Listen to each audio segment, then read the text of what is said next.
Communist പാർട്ടിയുടെ party സമ്മേളനത്തിൽ ദൈവത്തെ ആവശ്യമില്ലാതെ ചിത്രീകരിച്ച കമ്മ്യൂണിസ്റ്റ് നേതാക്കളോട് ഒരേയൊരു ക്വസ്റ്റ്യൻ ചോദിക്കുകയാണ്. ഒന്നാമത്തെ ക്വസ്റ്റ്യൻ മിസ്റ്റർ ജയരാജനോട്. പ്രകാശ് കാരാട്ട് ജീവിച്ചിരിക്കുന്ന മെസ്സിഹയാണെന്ന് പറയാൻ താങ്കൾക്ക് എന്ത് അർഹതയുണ്ട്? മെസ്സിഹയുടെ എന്തെങ്കിലും രീതികളോട് സാമ്യപ്പെടുത്താൻ പറ്റുമോ?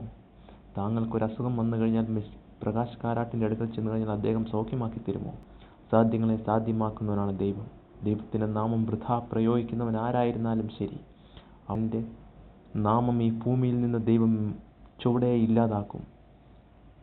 ഇനിയുള്ള ചോദ്യം മിസ്റ്റർ പിണറായി വിജയനോട്.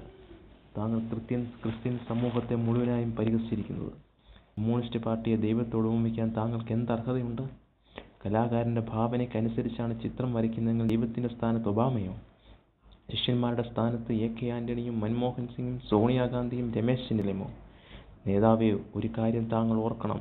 ദൈവത്തിൻ്റെ നാമം വൃഥാ പ്രയോഗിച്ച താങ്കൾ അതിന് കടുത്ത വില നൽകേണ്ടി വരും. എഴുതിയ ഏത് ഭാവനയിൽ ഏതവൻ്റെ തലയിലാണ് ഉദിച്ചതെങ്കിലും അവൻ്റെ നാമം ഈ ഭൂമിയിൽ നിന്നേ ദൈവം ഇല്ലാതാക്കാൻ പോവുകയാണ്. അടുത്തത് ബഹുമാനപ്പെട്ട പ്രതിപക്ഷ നേതാവ് വി.എസ്. അച്യുതാനന്ദനോട്. താങ്കൾ എന്തേ ഇത് കേട്ടിട്ട് മൗനമായിട്ടിരിക്കുന്നു? താങ്കൾക്ക് പറഞ്ഞുകൂടായിരുന്നോ? താങ്കൾക്ക് തെറ്റുതിരുത്താൻ പറ്റുമായിരുന്നല്ലോ. ബഹുമാനപ്പെട്ട ചീഫ് മിനിസ്റ്റർ എവിടെയെങ്കിലും ലേറ്റായി ചെന്ന് കഴിഞ്ഞാൽ താങ്കൾ അതിൽ കോർട്ടിൽ വരും, പത്രസമ്മേളനം വിളിച്ചുകൂട്ടും. ഇതെന്തേ താങ്കൾ മൗനമായിരിക്കുന്നു?